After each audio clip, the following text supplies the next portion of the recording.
ನಮಸ್ಕಾರ ಎಲ್ಲರಿಗೂ. ಒಂದು ಕಾಡಿನಾಗ ಒಂಟಿ ಮತ್ತು ಕುದುರೆ ಇದ್ವತ್ತು. ಭಾಳ ಕ್ಲೋಸ್ ಫ್ರೆಂಡ್ಸ್ ಇದ್ವತ್ತು. ಭಾಳ ಕ್ಲೋಸ್ ಫ್ರೆಂಡ್ಸ್ ಒಬ್ರಿಗೊಬ್ಬರನ್ನ ಭಾಳ ಸಪೋರ್ಟ್ ಮಾಡ್ತಿದ್ವತ್ತ.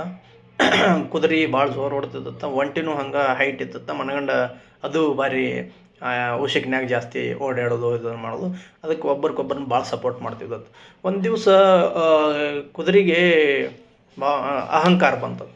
ನಾನು ಸ್ಟ್ರಾಂಗ್ ಅದೀನಿ, ನಾನು ಸ್ಪೀಡ್ ಓಡ್ತನೋ ಒಂಟಿಕಿತ್ತ, ಹಂಗೆ ಹಿಂಗೆ ಅನ್ನೋದು ಒಂದು ಭಾವನೆ ಬರ್ತತ್ತು. ಅದಕ್ಕೆ ಅದೇ ಒಂಟಿ ಜೋಡಿ ಆರ್ಗ್ಯುಮೆಂಟ್ ಕೇಳಿತತ್ತು. ನಾ ಸ್ಟ್ರಾಂಗ್ ಅದೀನಿ, ನಾ ಹಂಗೆ ನೀ ಹಿಂಗೆ ತೆಗಿಸಿಂದ ಆರ್ಗ್ಯುಮೆಂಟ್ ಕೇಳಿತತ್ತ.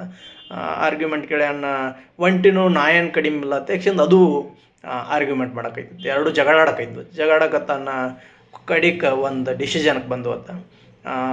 ಇದನ್ನು ಯಾರ ಕಡೆ ಒಬ್ಬರ ಕಡೆ ಹೋಗುನು ನಡುವೆ ಅವ್ರ ಜಜ್ಮೆಂಟ್ ತೊಗೊಳ್ಳಿ, ಯಾರು ಸ್ಟ್ರಾಂಗ್ ಅದಾರ ಅನ್ನೋದು ಜಡ್ಜ್ ಮಾಡಿ ಹೇಳಿ ನಮ್ಗೆ ನನ್ನ ಎರಡೂ ಕೂಡಿ ಆಣಿ ಎತ್ತಕ್ಕೆ ಹೋದ.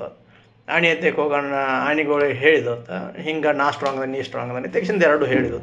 ಹೇಳೋಣ ಆಣಿ ಒಂದು ಉಪಾಯ ಮಾಡಿತತ್ತ. ನಾ ಒಂದು ಕಾಂಪಿಟೇಷನ್ ಇಡ್ತನು, ಆಮೇಲೆ ಯಾರು ಸ್ಟ್ರಾಂಗ್ ಅದ ರೀ ಅನ್ನೋದು ನಾ ಹೇಳ್ತನು ಅಂತ. ಓಕೆ, ಎರಡೂ ಒಪ್ಕೊಂಡತ್ತ. ಆಮೇಲೆ ರನ್ನಿಂಗ್ ರೇಸ್ ಫಿಕ್ಸ್ ಮಾಡಿತತ್ತ ಆಣಿ. ರನ್ನಿಂಗ್ ರೇಸ ಫಸ್ಟ್ ಅದನ್ನು ಗಟ್ಟಿ ರೋಡ್ನ್ಯಾಗ ಇಡ್ತತ್ತ. ಗಟ್ಟಿ ರೋಡ್ನ್ಯಾಗ ಇಡೋಣ, ಕುದುರೆ ಗಟ್ಟಿ ರೋಡ್ನ್ಯಾಗ ಮನಾಡ ಸ್ಪೀಡ್ ಹೊಡ್ದತಿ. ಅದು ಕುದುರೆ ಗೆದ್ದು ಬಿಡ್ತತ್ತ ರನ್ನಿಂಗ್ ರೇಸ್ ರೋಡ್ ಮೇಲೆ.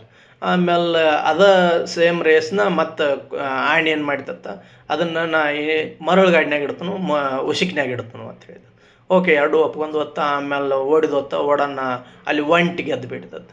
ಅಲ್ಲಿ ಉಸಿಕ್ನ್ಯಾಗ ಓಡೋಕೆ ಒಂಟಿ ಸ್ಟ್ರಾಂಗ್ ಐತಿ, ಆಮೇಲೆ ಗಟ್ಟಿ ರೋಡ್ನ್ಯಾಗ ಓಡೋಕೆ ಕುದುರೆ ಸ್ಟ್ರಾಂಗ್ ಐತಿ. ಸೊ ಆ ಕುದುರೆ ಇದ್ರೊಳಗೆ ಇತ್ತು ರೋಡ್ ಮೇಲೆ, ಆಮೇಲೆ ಒಂಟಿ ಉಸಿಕ್ನ್ಯಾಗ ಇತ್ತು. ಹಂಗೆ ನಮಗೆಲ್ಲರಿಗೂ ಒಂದೊಂದು ದೇವ್ರ ಸಾಮರ್ಥ್ಯ ಕೊಟ್ಟಾನ. ನಾವು ಒಂದೊಂದ್ರಾಗ ಸ್ಟ್ರಾಂಗ್ ಇದ್ರೆ ಮತ್ತೊಂದ್ರಾಗ ಸ್ಟ್ರಾಂಗ್ ಇರ್ತಾರೆ, ಬೇರೆ ಬೇರೆ ಹಂಗೆ. ಸೊ ಯಾರನ್ನೂ ನಾವು ಕೇವಲವಾಗಿ ತಿಳಿಲ್ದ ನಾವು ಅರ್ಥಕೊಂಡು ಹೋದ್ರೆ ಭಾಳ ಬೆಸ್ಟ್. ಇದೇ ಇದರ ತಾತ್ಪರ್ಯ.